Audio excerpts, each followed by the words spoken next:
You're watching the Love Thy Neighbor Podcast Network.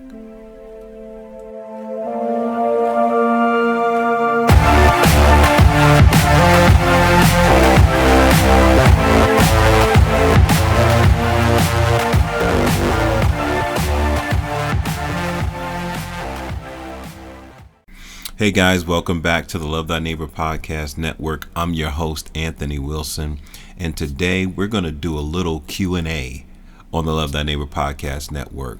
We're going to answer a few questions about being a Christian. Is it a good thing to be a Christian? Should we call ourselves Christians? Why be a Christian?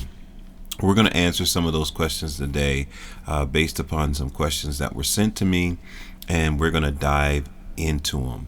But before we get started, make sure you hit that subscribe button, hit the like and the bell so that you do not miss an episode. If you're listening to this via podcast on Apple Podcasts, Spotify, or any of the major podcast markets, make sure you follow so that you don't miss any of these episodes. So today we're going to get into this. I was sent a few questions, and I want to get into some of these questions because I think they're important. I think we should be asking and answering these questions so that we can be solid on who we are as followers of Christ. And so one of the first questions that I want to dive into is the question, do you have to be a Christian to follow Christ? All right, so this is a great question. And in order to answer that question, we've got to go to Scripture to be able to understand what is a Christian. And so in the book of Acts chapter 11, and if you begin reading at verse 19 to get the context, there is an incredible event happening. There are Gentiles turning to the Lord because those that were sent out, scattered from Jerusalem, they're preaching Christ everywhere. They're preaching some to the Jews, but then others to the Hellenists, and they have reached Antioch.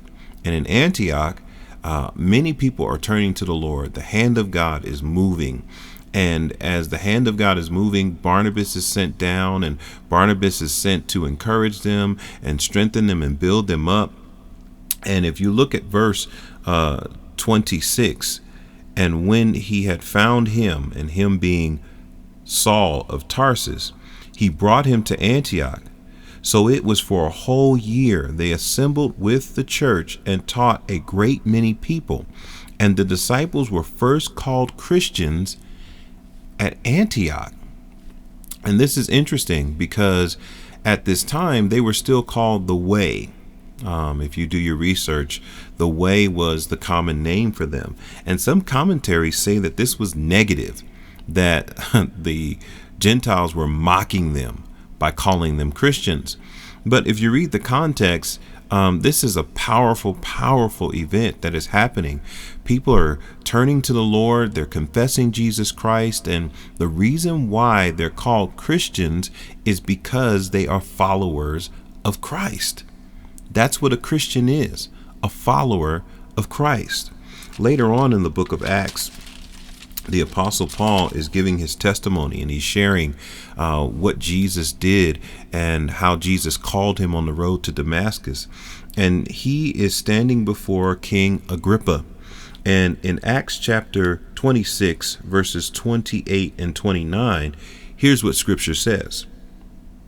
Then Agrippa said to Paul, "You almost persuaded me to become a Christian."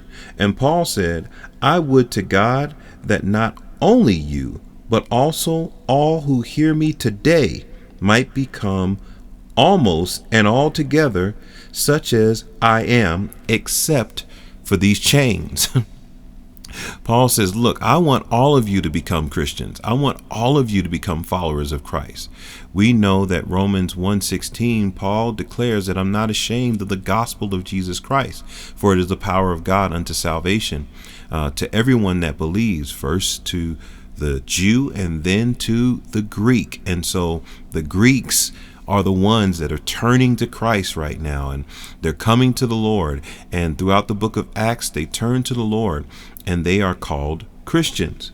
Now, I think the strongest evidence for if I should be a Christian or called a follower of Christ comes from one of the number one disciples that followed Jesus. Now, if we weren't supposed to be called Christians, I think the Apostle Peter would be the one to say, don't be called Christians, be called disciples or something else. But in 1 Peter chapter 4 and verse 16, Peter says these words.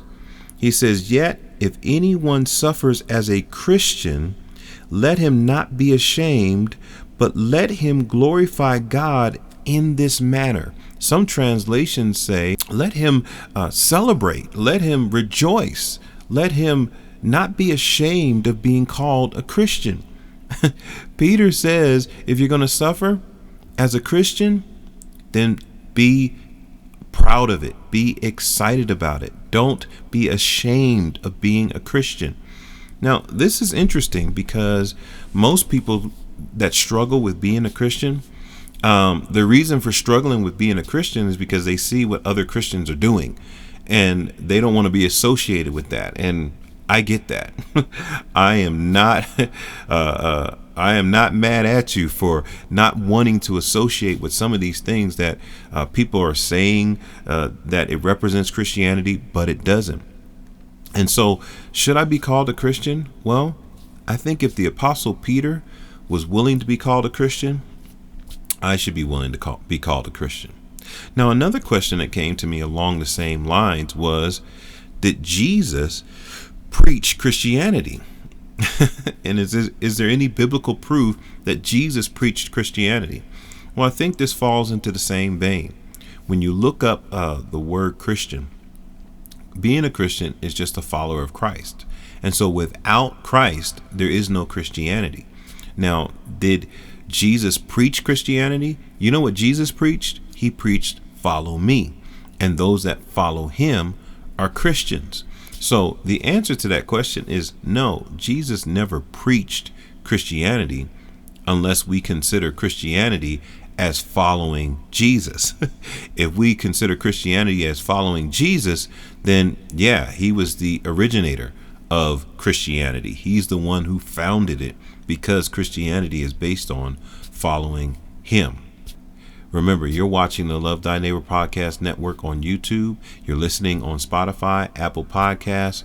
Remember, like, subscribe, give me your feedback, make comments. As always, remember to love the Lord your God with all your heart, soul, mind, and strength, and love your neighbor as yourself. Till next time, God bless you. You're watching the Love Thy Neighbor Podcast Network.